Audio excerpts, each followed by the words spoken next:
Bonjour, monsieur Abina. Donc, Hadjar vient de le préciser, vous êtes spécialiste des questions internationales. On va parler des relations entre l'Algérie et la France. La France, d'où vous nous venez directement. Souvent, Mm, des relations souvent, monsieur Abina, qualifiées de passionnelles ou de complexes, bien que marquées par des phases de coopération. Hein. mm. Elles sont régulièrement affectées par des crises cycliques. Ces tensions, souvent liées à des divergences politiques et historiques, semblent se multiplier ces dernières années, mais pas que, hein, monsieur Abina. Ces crises impactent aujourd'hui les liens humains, économiques. On va en parler plus en détail, mais tout d'abord, Gamal Abina, comment expliquez-vous la persistance des tensions entre Paris et Alger, malgré les tentatives de rapprochement ces dernières années, on le sait, hein. Oui, les tentatives faibles de rapprochement où on fait un petit pas en avant, trois pas en arrière. On se souvient de M. Macron en 2017 qui effectivement a dit un truc formidable. Il a parlé de crimes contre l'humanité par rapport à la colonisation française, effectivement, parce que c'est un homme qui était ouvert à cette discussion. Et dès qu'il rentre en France, toute l'extrême droite et la droite lui tombent dessus et il fait une machine arrière. Parce que la France a un rapport à l'histoire qui a un rapport d'arrogance. Elle ne reconnaît jamais ses crimes. Et il se trouve qu'on compare souvent la France et l'Allemagne, et la France et l'Algérie. Et moi, je répète régulièrement que lorsque la France et l'Allemagne se mettent d'accord, lorsque Adenauer tend la main aux Français à la suite, effectivement, de crimes constatés, jugés, condamnés, réparés. Donc la France a bénéficié de cette reconnaissance des crimes allemands, et ça a duré que 4 ans, la colonisation allemande. Hein. Eh bien, tout le monde trouve ça formidable, parce qu'effectivement, les Allemands ont fait un pas, et plus d'un pas, des dizaines de pas.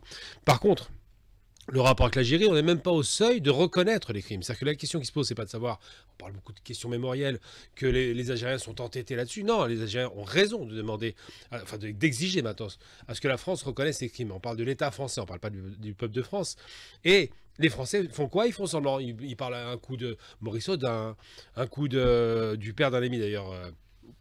Qui a été assassiné, Ali Boumedjel, dont j'ai Mhm. connu le fils, hein, Samy, paix à son âme. Et donc, pour vous dire que les Français ne font pas d'efforts et disent que lorsqu'on fait une petite reconnaissance, c'est formidable. Bien non, on n'en est pas à ce stade-là. On parle un crime de masse entre, on dira, 3 à 5 millions de personnes qui ont été assassinées durant 132 ans, 1,5 million de martyrs qui sont contestés par les Français. Donc, il n'y a pas d'effort, mais ils pensent qu'ils font des efforts. Et effectivement, ce haut et bas, à chaque fois qu'on observe, où il y a un petit geste et puis après un recul, eh bien, ça agace l'Algérie et c'est normal parce que depuis 62 ans, maintenant 63 ans, on n'a toujours pas obtenu le minimum syndical. On parle souvent de regarder vers l'avenir, mais toutefois, il faudrait régler les histoires du Tout passé. à fait. Malgré les discours officiels, vous avez parlé d'Emmanuel Macron, mais il y a eu également Jacques Chirac Tout lors à de fait. son investiture il y a plus d'une trentaine d'années maintenant. Mm. Les discours officiels de rapprochement, malgré cela, la France continue, on l'a dit, d'entretenir une relation condescendante avec l'Algérie, refusant de reconnaître, vous l'avez dit, pleinement ses crimes coloniaux. Peut-on dire aujourd'hui que la France n'a jamais finalement accepté la souveraineté totale de l'Algérie? Jamais d'abord parce que la première souveraineté, c'est effectivement l'expulsion des Français d'Algérie. Je parle des Français coloniaux, on s'entend bien, et non pas les pieds Bien noirs, sûr. parce que les pieds noirs n'étaient pas destinés à être expulsés, contrairement à des reçus. C'est l'OAS qui les met dehors. Et donc oui, à ce moment-là, il y a une souveraineté qui intervient sur un plan politique.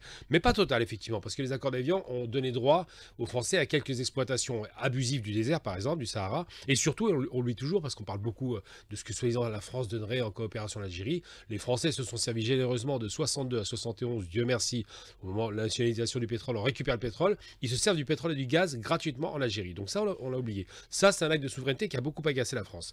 Ensuite, les autres aspects, c'est quoi? La question palestinienne, évidemment, c'est pas négociable. L'Algérie a toujours été porteuse de ces questions et elle a raison de le faire. Et puis les questions, effectivement, d'ordre économique. C'est-à-dire que les Français, tant que l'Algérie était un marché à ciel ouvert, c'était super. Pas de problème. Tant que l'Algérie avait de la corruption en masse, ça dérangeait personne. Je fais référence à Adrien Rancourt, qui était au milieu de cette corruption. Et dès que l'Algérie commence à montrer des signes de souveraineté économique, politique et évidemment de développement, là, il y a un problème. Donc la souveraineté algérienne n'est pas négociable.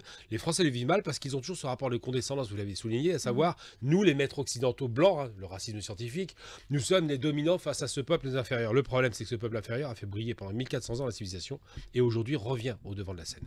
C'est marrant que vous en parliez car nous avons suivi sur une chaîne française l'extrême droite, hein, représentée par Marine Le Pen, Mm. qui a déclaré la colonisation n'était pas un drame finalement. L'Algérie aurait pu, je cite, elle disait, la Norvège du Maghreb, nous avons construit.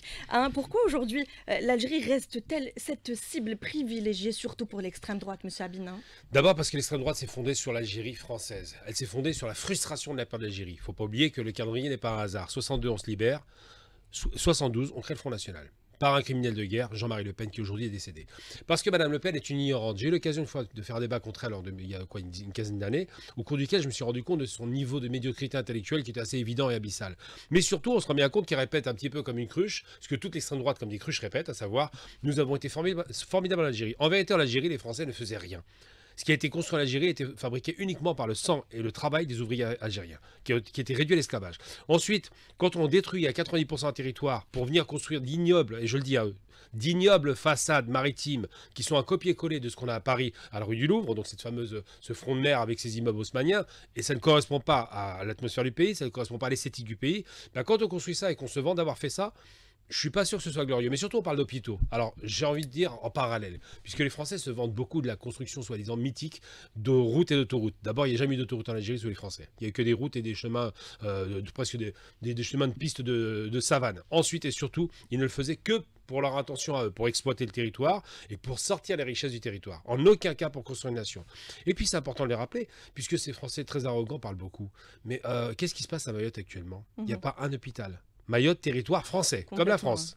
Donc quand on a un territoire, 63 ans après l'indépendance de l'Algérie, qui est traité de cette façon, dont on voit qu'il y a une misère endémique, dont on voit que les gens sont payés, on les achète avec des services sociaux, à minima, hein, quand on voit que c'est même pas un dixième de l'espérance d'enrichissement de France, quand on voit à quel point Mayotte est naufragée, on imagine l'Algérie aujourd'hui, si elle est encore sous mandat français. Donc non, la France n'a rien construit en Algérie, c'est le travailleur algérien qui travaillait, qui était réduit à l'esclavage. La France n'a rien bâti en Algérie en infrastructure, c'est un mensonge. Mais Madame Le Pen, vous récomparez l'Algérie à la Norvège, j'ai entendu ce genre de stupidité. Quand les Français quittent l'Algérie, il y a 2000 universitaires sur 9 millions d'habitants. 2000 universitaires. 15% de gens qui savent à peine lire et écrire, 85% d'analphabètes. Pour construire une nation moderne, comme l'Allemagne s'est reconstruite ou le Japon, il y avait 100% d'alphabétisation avec des compétences qui étaient au rendez-vous.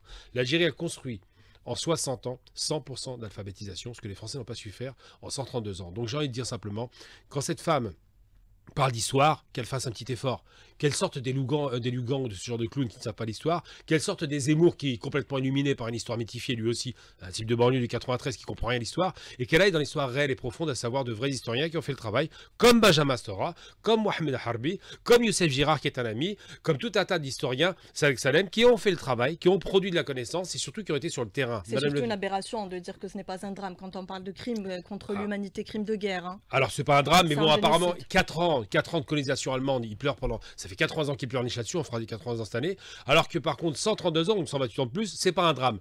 Quand on rentre en Algérie, c'est 1 million de morts. 1 million de morts, à des massacres, les enfumades, j'en passe les meilleurs. Quand on sort d'Algérie, c'est 1,5 million de morts.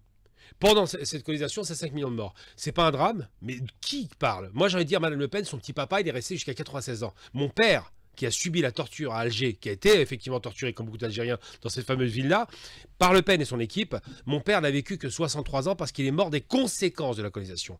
Essai nucléaire dans le sud algérien, il a été exposé, à cause de la guerre de 63 imposée par le dictateur Hassan II, il a été exposé aux radiations comme beaucoup d'Algériens, et de Français d'ailleurs, il faut le rappeler, et il est finalement 40 ans plus tard, il meurt d'une leucémie. Donc c'est pas un drame peut-être, mais le jour où madame verra que dans sa famille, on tue la moitié de sa famille, et qu'on va violer toutes les femmes, et qu'on va assassiner les mômes, et qu'on va détruire les maisons, et qu'on va spolier les richesses, peut-être qu'elle réfléchira en termes de drame. Absolument. Et puis des voix s'élèvent contre la politique hostile de Paris envers Alger, notamment en France, hein, Gamal Abina. De nombreux témoignages d'Algériens font état de discrimination, de pression accrue au niveau des aéroports français, notamment ceux de Paris, Roissy-Charles de Gaulle, Orly. Des mesures spécifiques visent-elles notre communauté? Gamal Abina, vous avez un témoignage à nous raconter. Hein. Alors j'en ai même deux, puisque j'ai le mien déjà pour commencer. Oui. Je suis sorti de l'avion, c'est la première fois que je sortais d'un avion, j'avais jamais vu ça. Hein, parce qu'on a l'habitude en France, il y a un truc qui est médusant en vérité quand on y vit. La pression que subissent, qu'ils appellent eux là-bas les beurs, nous on l'appelle pas beurs, on s'appelle Algérien d'origine algérienne, donc franco-algérien. Quand vous êtes dans les quartiers, vous êtes obligé de sortir, contrairement à ici en Algérie, avec une carte d'identité. Sinon, on peut vous emmener au commissariat pour vérifier qui vous êtes. Donc c'est le contrôle aléatoire, ça n'existe nulle part dans le monde, sauf en Algérie. En France, en France, oui. Voilà, donc déjà c'est intéressant parce qu'on voit bien qu'il y a un contrôle de faciès de fait. Parce que les policiers ont le droit de contrôler n'importe qui n'a rien commis, hein, je précise. Hein. C'est gratuit, on contrôle et puis on vérifie si le gars il est régulier ou pas, ce qui est incroyable. Et donc quand on se fait contrôler comme ça, on a l'habitude. Mais alors j'avais jamais connu ça, moi sortir d'un avion, je parle pas de l'aéroport, hein, je parle de sortie de l'avion, la passerelle, et on s'est fait contrôler par 4 ou 5 policiers. J'ai dit mais c'est une plaisanterie, avant d'arriver à la PAF. Donc j'ai un premier choc. Ensuite j'ai un copain, j'ai échappé à ça parce qu'une fois j'ai pris un avion séparément de lui, c'est Badis Remissa. Alors lui... Qu'on salue d'ailleurs. Ouais, une grande salutation. Lui, il a pris cher. Il sort du contrôle de la PAF, ça prend quand même au niveau de la reconnaissance faciale 45 secondes. Il dit s'inquiéter, qu'est-ce qui se passe? Lui qui voyage beaucoup, c'est un grand voyageur. Il sort de la PAF, donc il fait ses contrôles, passeport et tout. Il passe le duty free, et à la sortie du duty free, il y a deux molosses qui lui tombent dessus, lui tout seul, hein, et qui lui posent quoi comme question, et c'est ça qui est intéressant, il n'y a pas de hasard. Ils lui disent, vous allez à Alger? Je veux dire, vous sortez du duty free, il y a il y a toutes les destinations, mais lui, bon, il est un peu bronzé évidemment, mais directement à Alger. Et après, est-ce que vous avez de l'argent sur vous? Oui, bah, moi, j'ai quelques dinars et quelques euros. Une centaine d'euros, si vous appelez ça de l'argent, il plaisantait. Et à ce moment-là, les types lui demandent de venir dans un bureau, dans une porte dérobée qu'on ne connaissait pas, et il le contrôle pendant un quart d'heure. Et il y a un type qui arrive en costume, et c'est bon, vous pouvez partir. Sans aucune explication. Ça s'appelle c'est de la pression psychologique, effectivement. C'est une façon d'intimider, c'est l'intimidation, pour montrer que la France est souveraine chez elle. En l'occurrence, il partait vers l'Algérie. Oui. Vous vous rendez compte, vous faites contrôler quand vous sortez du territoire, c'est rare. Et donc ça lui est arrivé une fois en France, après ça lui est arrivé une fois en revenant de Dubaï, et il a compris qu'il y avait un ciblage. Parce qu'évidemment, lui ou moi, nous sommes assez visibles malheureusement. Il est trop algérien pour eux. Trop algérien, trop visible. C'est-à-dire que comme il travaille dans une chaîne algérienne, évidemment, immédiatement il est identifié comme étant un problème. Alors il est peut-être fiché S, hein, tout est possible, vous savez, c'est le saut de la famille. M. Abina a une volonté délibérée de stigmatiser les Algériens en France. Tout à fait, c'est-à-dire qu'on a toujours eu cette volonté. Je veux dire, les Français ont toujours, en 74, les massacres des Algériens à Marseille, ont toujours, enfin les Français, je précise, les Français d'extrême droite qui ont une démarche haineuse, parce que le Français lambda, il s'en fout un peu.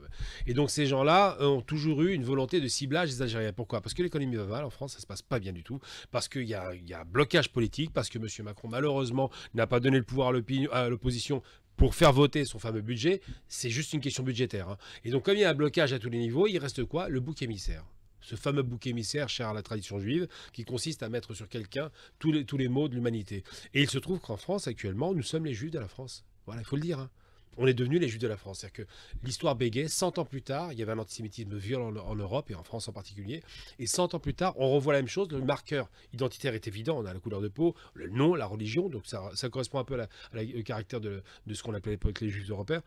Et surtout, 100 ans plus tard, on a des lois qui commencent à sortir. On a des ciblages, on a des contrôles effectivement de plus en plus violents. On ne finira pas dans des trains, on le sait très bien, mais tout de même. Et donc là, la négation du droit, le traitement inégalitaire, il y a une iniquité évidente de fait. Cette façon d'aller faire de la chasse comme ça aux influenceurs, avec quelques guignols qui disent n'importe quoi sur Internet, et d'en faire des terroristes, tout ça, ça donne une atmosphère générale qui est malsaine. Et effectivement, il y a un ciblage algérien, parce que l'Algérien, au départ, l'Algérien, comme disent certains fachos, il est détesté parce que la France, il ne faut jamais perdre de vue, a perdu son empire colonial à cause de l'Algérie. Parce qu'on les a battus militairement et politiquement. Parce qu'ils disent qu'on n'a pas gagné militairement, c'est un mensonge. Quand on ne réussit pas à vaincre une guérilla, on a perdu. Et donc, pour cette défaite-là, ils n'encaissent pas cela et ils veulent se venger. Ils se vengent de leur défaite à eux, ils se vengent d'un pays qui a plus d'industrie, ils se vengent d'un pays qui a une perte de prestige, évidemment, ils se vengent d'un pays qui était 7e ou 8e puissance économique, qui recule tous les ans, et d'un pays qui ne trouve pas de solution économique pour sa population. Absolument. On va parler d'un aspect que vous appréciez, Monsieur Abina. Vous êtes spécialiste des questions internationales, mais vous vous intéressez également à l'économie. Et on va parler justement de la diaspora algérienne en France qui joue un rôle clé dans plusieurs secteurs de l'économie, avec des entrepreneurs, des professions libérales, des travailleurs qui contribuent activement à la richesse du pays en s'en prenant à cette communauté par des mesures discriminatoires, en créant un climat hostile et des discours stigmatisants. La France ne risque-t-elle pas de se priver d'une force économique essentielle et de se tirer une balle dans le pied finalement? Tout à fait. Déjà, on a vu pendant le Covid que la présence massive de ce qu'on appelle l'immigration, donc en vérité les descendants d'immigrés, parce qu'ils sont français de fait, hein. Cette présence massive autorisait effectivement à une création de richesse et ça garantit le fonctionnement de l'économie française en période de crise violente comme le Covid. C'est-à-dire que on dit beaucoup dans le 93 que beaucoup de familles ont été touchées par le Covid, mais simplement parce qu'elles s'exposaient, parce qu'elles sortaient, parce qu'elles faisaient des livraisons, parce qu'elles étaient dans des hôpitaux, dans les centres commerciaux. Donc cette économie est vivace grâce à ce vivier de travailleurs qui est très très très très puissant. Alors les Français voudraient les réduire à de simples quémandeurs de la CAF, mais c'est pas vrai. Ils créent de l'emploi, ils créent de la richesse et ils cotisent massivement. Mon père était entrepreneur, il avait une dizaine d'ouvriers et il cotisait dans des proportions énormes. C'est le même pour moi, je suis entrepreneur. Donc c'est vrai qu'on a une proaction. Pourquoi? Parce que si on est entrepreneur, c'est parce qu'on ne nous donne pas de travail. Parce que les questions du racisme est là. Merci beaucoup, Monsieur Abina. On va continuer à parler de tout cela et des influenceurs algériens que vous avez abordés. Mais juste après les titres de l'information, on se retrouve dans quelques minutes. Rebonjour Monsieur Abina, donc on parlait de ces relations algéro-françaises, on va parler plus particulièrement des influenceurs algériens en France qui ont été arrêtés récemment dans des circonstances troubles. Peut-on parler, Monsieur Abina, d'une répression politique ciblée contre ceux qui défendent une ligne patriotique algérienne? Oui, parce qu'il y a effectivement quelques influenceurs qui ont des propos ridicules, voire outranciers, c'est vrai qu'on en a entendu, mais quand même chercher dans les poubelles du net des types qui disent n'importe quoi pour caractériser soi-disant une sorte de cinquième colonne, vous voulu par le gouvernement algérien, c'est ridicule. On sait tous, on va pas se raconter l'histoire, que l'Algérie, pendant 60 ans, quasiment, même si en 70, il y avait quand même Boumedienne qui essayait de créer du lien, n'a pas de rapport ou très peu de rapport avec la diaspora parce qu'elle n'est pas organisée. On a un vrai défaut qui est une réalité algérienne, malheureusement. La France nous a distillé ce venin qui est l'individualisme. Ce qui fait qu'il y a il y a très peu de grandes organisations, très peu de grandes associations. Quand vous avez un groupe d'associations algériens, ça reprend 30 personnes maximum. Ils se tirent tout le temps dans les pattes, donc c'est compliqué. Mais il y a une réelle volonté du président de la République Oui, de rétablir cela. tout à Hein. fait, parce qu'il a, depuis le début de son mandat, du premier mandat, il est arrivé en disant on doit créer du lien parce que c'est une richesse, et c'est vrai que c'est une richesse. Absolument. Et moi, je pense qu'il faut parler à titre individuel aux Algériens pour toucher le collectif. Mais on n'a pas de grandes organisations et encore moins de moyens d'influence. C'est un mensonge. Alors, c'est un travail qui doit être fait. Il y a une reconstruction qui doit se créer. Mais les Français voudraient faire croire, enfin les Français, certains Français, je parle surtout l'autorité policière en l'occurrence, qu'il y aurait une sorte de cinquième colonne, de gens qui agiraient en sous-main, ce qui est ridicule et ce qui n'est même pas vérifié. On a eu l'affaire du fameux Doualem qui s'appelle Boualem. On va rétablir son nom. Alors, pourquoi Boualem? Parce qu'il ne voulait pas confondre avec le gentil Boualem Sansal. Voilà. Donc on met un dé comme ça, c'était assez ridicule comme nom, qui a été poursuivi. Et il a été littéralement expulsé dans des circonstances absolument intolérables sur le plan légal. J'en parle parce qu'à titre personnel, mon père avait été expulsé dans les mêmes conditions, en 24 heures, sans aucune possibilité de revenir. Pendant 4 ans, je précise. Donc c'était une sanction violente. J'en parle parce que c'est un truc qui nous a affecté évidemment. C'était violent et c'était fait sous l'ère de Mitterrand. Donc on était en pleine sauvagerie mitterrandienne. Là, en l'occurrence, on a la même chose. On a un type qui est expulsé sans que les droits de la défense ne puissent être exercés. Et il se trouve que le ministre de l'Intérieur, qui a fait ça de façon en dépassant le cadre légal, a été non seulement rappelé à l'ordre par l'Algérie, qui lui a rappelé qu'il y a quand même des lois en France, qu'on connaît un petit peu, parce qu'on étudie, et qu'en même temps, les autorités françaises ont confirmé qu'il avait tort de l'expulser. Donc c'est un double désaveu de la part de cet homme qui a un problème sur l'Algérie. Je ne sais pas ce qu'il a eu dans le passé, mais vraiment, il est obsessionnel sur la question algérienne, puisque la première prise de parole qu'il a eue, c'est les accords de 68. Comme si c'était l'alpha et l'oméga de la relation franco-algérienne. Donc aujourd'hui, effectivement, on a un problème avec ça. Ces influenceurs qui ne représentent qu'eux-mêmes, il faut le rappeler, qui parfois disent n'importe quoi, et c'est condamnable. Je ne sais pas si ça vaut une peine de prison, mais au moins condamnable dans les faits, ne sont pas l'Algérie. Et l'Algérie ne s'appuie pas sur eux. Donc ça, il faut être très clair. Par contre, je vais vous dire une chose, à titre une expérience personnelle. Quand on est algérien en France, je vous explique les choses. Vous avez un nom d'arabe. Vous avez une religion d'arabe. Je caricature. Hein. Et vous venez d'Algérie. Donc très souvent, en gros, 60% des Maghrébins de France, c'est des Algériens. Vous êtes contrôlé dans la rue par les policiers, vous êtes garanti d'être contrôlé quand vous êtes jeune. Et vous le savez. Et on sort les papiers immédiatement. Vous êtes racisé, comme on dit. Ça signifie que si vous voulez un logement, vous rêvez pas d'avoir un truc à Paris. Vous savez qu'il n'y a aucune chance. Dans le privé, dans le public peut-être et encore, mais dans le privé, aucune chance. Quand vous allez chercher un travail, vous savez que 9 fois sur 10, il sera refusé.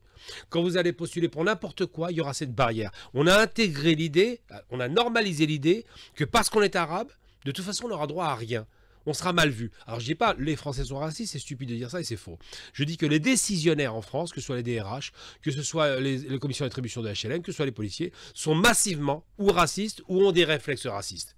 L'arabe, on ne lui fait pas confiance. L'arabe est voleur. L'arabe est fourbe. L'arabe ne paie pas son loyer. C'est ça qu'on a en France, malheureusement. Si on devait revenir, M. Abina, à ces arrestations, vous avez parlé justement de la justice française qui a contredit la décision du ministre français de l'Intérieur, Bruno Retailleau. Est-ce que ce n'est pas finalement un revers à la politique française?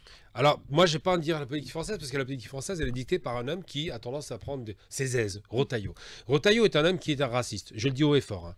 Il a eu des propos racistes, il a parlé de régression vers les origines. Je suis désolé, la dernière fois qu'on entendait ça, c'est chez les nazis. Donc, on va se calmer un petit peu. Je ne dis pas qu'il est nazi, mais je dis que les propos qu'il utilise sont ou outranciers ou quasiment racistes. Et ça, c'est des propos racistes.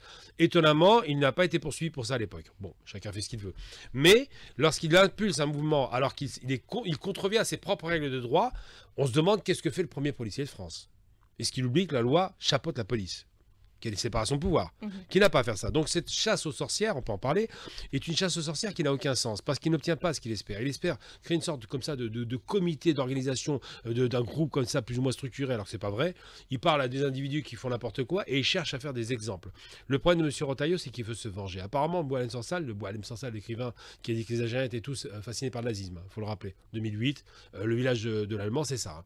Eh bien, c'est qui a remis en cause l'intégrité territoriale du pays. Bien évidemment, il n'a pas fait l'histoire non plus, manifestement, ce monsieur, qui a bien profité de l'Algérie, rappelons-le, qui était payé par l'État algérien. Mais bon, on met ça de côté. Eh bien, c'est son ami. Oui, parce que M. Retailleau, il a quand même mis Boualem Sansal, qui est un ami de Zemmour. C'est bien, on sent que la famille est bien organisée. Et donc, il le prend mal et il essaie de trouver les moyens de pression ridicules. Alors, sur le plan économique, il n'y a aucun moyen de pression sur l'Algérie. On sait qui a besoin de qui, eux. C'est fini. La France a besoin de l'énergie algérienne. L'Algérie n'a pas besoin des investissements français. On voit ce qui va, leurs investissements. Renault, on va en parler peut-être. C'était une goutte d'eau, c'est une mauvaise plaisanterie. Donc quand on est un peu sérieux, un partenariat comme ça, il doit être fait sur des relations saines, stables et de respect mutuel. Or, les Algériens ne sont pas agressifs depuis le début. C'est le contraire, c'est du côté français qu'on a de l'agressivité. Je veux dire, il nous sort toujours un personnage qui va insulter. Ce type, Boualem Sansal, il va comme dans une radio d'extrême droite, enfin dans un média d'extrême droite pour dire que l'Algérie n'existe pas. C'est extraordinaire. Je veux dire, je veux bien être insulté par quelqu'un, mais pas par un type d'extrême droite. Or, aujourd'hui, c'est devenu un ange. Même l'extrême droite va convoquer Voltaire en prétendant que c'est une sorte de Voltaire, la blague du siècle. Hein. Alors, M. Abina, il y a des divergences dans ces tensions, dans les relations bilatérales et des divergences politiques, notamment avec la position claire de la France sur le Sahara occidental, soutenant ouvertement le Maroc, et ce en contradiction, vous savez, avec le droit international, qui est perçu comme étant une atteinte à l'équilibre régional. Quelle lecture en faites-vous, M. Abina? Quelle est la véritable motivation de la France derrière cette position? Je pense qu'il y a plusieurs choses. Je pense que M. Macron, qui je pense c'est quelqu'un qui a des conseillers, j'imagine, a voulu parier sur une relation entre la France et l'Algérie qui a été freinée du côté français. Chaque fois qu'il a fait un pas en avant, on l'a freiné. Les Algériens attendaient plus de M. Macron, qui n'est pas un homme de la guerre d'Algérie. Et malheureusement, ça n'a pas été le cas. Ensuite, il y a des gens qui l'ont conseillé pour dire pousse du côté du Maroc. Et il a commis une faute politique. Pourquoi? Parce que la France fait partie je parle de la France, l'institution France, fait partie des 5 membres qui ont créé le Conseil de sécurité, d'accord? Donc le Conseil pour empêcher la guerre, la sécurité, et a édicté les lois internationales. Donc elle est signataire de ça, elle est à l'initiative de ça. La France des droits de l'homme, la France du droit, soi-disant, la France de l'équité internationale. Et il quitte ce terrain politique et surtout ce terrain légal pour aller épouser une cause, le Sahara occidental, alors qu'il n'avait pas besoin de faire ça. S'il avait fait un voyage d'État en disant bon, on va investir au Maroc, ça marchait très bien. Il a commis cette faute en allant trop loin.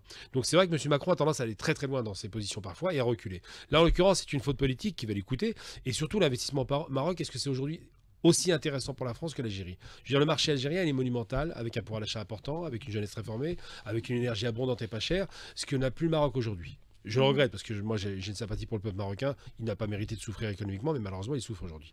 Et donc quand il fait ce pari-là, il se dit voilà, ils ont parlé du TGV qui irait je crois, il me semble, de Marrakech jusqu'à Dakhla, d'investissement massif, d'un positionnement de la France vers l'Afrique en passant par la porte marocaine. Il le dit, il ne le cache même pas. Il dit le Maroc sera notre point d'appui. Avec l'AES, par exemple, ça se passe mal, ils ont été virés Manu Militari, on passe par le Maroc pour créer des ponts. Mais ça, c'est un calcul à courte vue. D'abord parce que l'AES n'est pas forcément favorable, et de deux parce que les Marocains ne pèsent pas grand-chose en réalité en Afrique. À part les banques, le Maroc, c'est pas une puissance économique, il faut être très honnête. Et je rappelle que l'Algérie défend un principe de justice et d'autodétermination des peuples. Donc là, on parle clairement d'autodétermination pour le peuple sahraoui.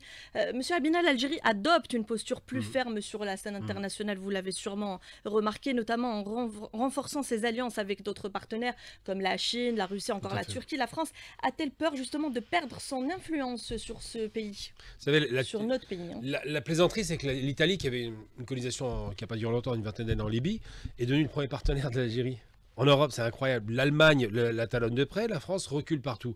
Pourquoi? Parce que le rapport d'investissement français n'était pas sain. En réalité, c'était un rapport vraiment, on était vraiment un client qui achetait, nous achetions n'importe quoi, mais on ne bénéficiait pas d'un investissement productif. Alors que, évidemment, au Maroc, ils ont investi de façon productive pour la fameuse usine Renault avec 80% de taux d'intégration. Nous, on a une usine avec 3%. Une usine de montage, donc vraiment on était dépendants. Et donc ce rapport-là a dégradé la relation entre la France et l'Algérie parce qu'on voit bien qu'ils n'étaient pas honnêtes là-dessus.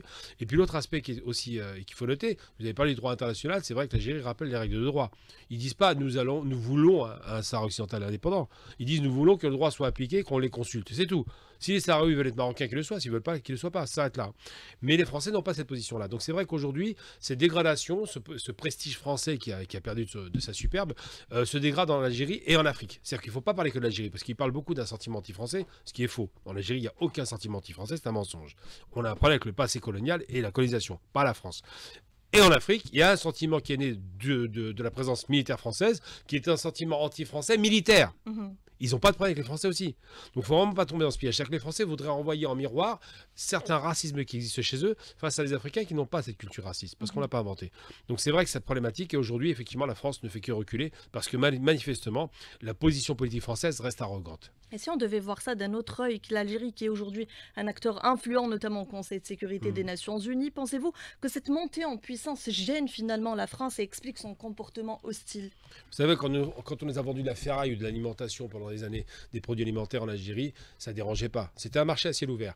Aujourd'hui, il y a une reprise en main, et c'est ça qui est sain, de la part du gouvernement qui dit on doit produire algérien. C'est un discours qu'on entend en France, hein. Acheter français. On a connu ça en 70. Mhm. En France, on n'a pas de pétrole, mais on a des idées. Super propos racistes pour dire que de l'autre côté, ils n'ont pas d'idées, mais ils ont que du pétrole. Eh bien, ça a changé aujourd'hui. Nous, on a du pétrole et des idées. Et l'Algérie produit ses richesses. Et j'ai été au centre commercial algérien. J'ai été séduit par ça parce que j'ai connu une autre Algérie où 95%, je dis bien 95%, pas, j'ai fait une statistique sérieuse. Des produits sont des produits algériens. Mais quelle fierté! Et ça, c'est un problème pour des producteurs qui vendent des produits tout faits. Des produits algériens qui font sensation en France, Ah, mais hein, qui marchent en et plus. qui Oui. dérangent Tout finalement. à fait. Et la jeunesse algérienne, Monsieur Abina, qui semble de plus en plus détachée de la France finalement, tant au niveau économique que culturel, assiste-t-on à un tournant historique dans les relations entre les deux pays, Monsieur Abina? Je pense que les miroirs aux alouettes qu'on appelait la France, cette espèce d'Eldorado mythifié, n'existe plus. D'abord parce que les gens sont informés, parce qu'il y a l'Internet, parce qu'on voit qu'il y a une crise économique qui est très lourde, qu'on voit que la France n'a plus d'industrie lourde, ni légère de moins en moins, et donc les Algériens n'arrivent plus de la France. Aujourd'hui, on parle anglais en Algérie, et avec de la qualité. Aujourd'hui, on se projette vers la Chine, vers Dubaï, vers le Moyen-Orient, vers l'Algérie, tout simplement. Et les Algériens qui croient en l'Algérie. Et donc tout ça fait que ça dérange, parce que le rêve français a vécu. Aujourd'hui, le rêve, il s'est déporté dans le reste du monde, parce que dans ce village planétaire, bah, les richesses ne sont pas nécessairement concentrées dans un pays qui est en perte de vitesse. Nous arrivons presque à terme de notre émission Gamal Abina. Une dernière question à propos justement du président de la République, Abdelmajid Tebboune, qui a récemment affirmé que l'Algérie ne se laissera plus dicter sa conduite par des puissances étrangères. Quelle doit être selon vous la réponse de l'Algérie face aux provocations françaises? La réponse est la fermeté et l'intelligence. La fermeté, pourquoi? Parce qu'il faut garder des positions de principe qui ne bougent pas. Et je pense que depuis le début, avec des provocations multiples côté français, ça n'arrange pas les choses, mais il commence à reculer. On note que quand même M. Macron commence à serrer un peu la vis. Et de l'autre côté, la fermeté, c'est quoi? C'est se dire nous avons des positions de principe et il faut les partager. On ne recule pas. La question palestinienne n'est pas négociable. Je rends hommage au peuple palestinien qui a résisté aussi longtemps à la barbarie de l'extrême droite, j'ai failli dire nazi, sioniste. Et donc, On n'est pas loin. ouais, vu le traitement, oui, on n'est pas loin, vu que c'est un camp de concentration. Mais simplement pour dire que la position doit être ferme et doit être juste. Et la justice doit guider toujours les actions algériennes. Et en l'occurrence, c'est vrai que ça pose problème. Parce que d'un côté, il y a la justice qui réclame beaucoup de choses par rapport au droit, et de l'autre côté, il y a des gens qui sont de façon très fourbe, qui ne reconnaissent pas leurs fautes. Et le problème, c'est que le jour où le coq français va baisser un petit peu la cocarde et puis se dire, bon, peut-être qu'on a peut-être fait quelques fautes dans l'histoire, on a peut-être été horrible dans la colonisation, on va peut-être commencer à demander pardon, ce jour-là, ça ira beaucoup mieux. Gamal Abina, spécialiste des questions internationales, merci beaucoup pour cet échange enrichissant. Je vous souhaite un bon retour en France. J'espère que ça se passera mieux cette fois-ci, hein. Oui, là, je pense, ça s'est calmé, je crois. On est passé entre les gouttes, là, ça va. Merci à vous, mesdames, messieurs, de nous avoir suivis. L'invité du jour, c'est terminé pour aujourd'hui. Très belle suite des programmes sur Alger Chaîne 3.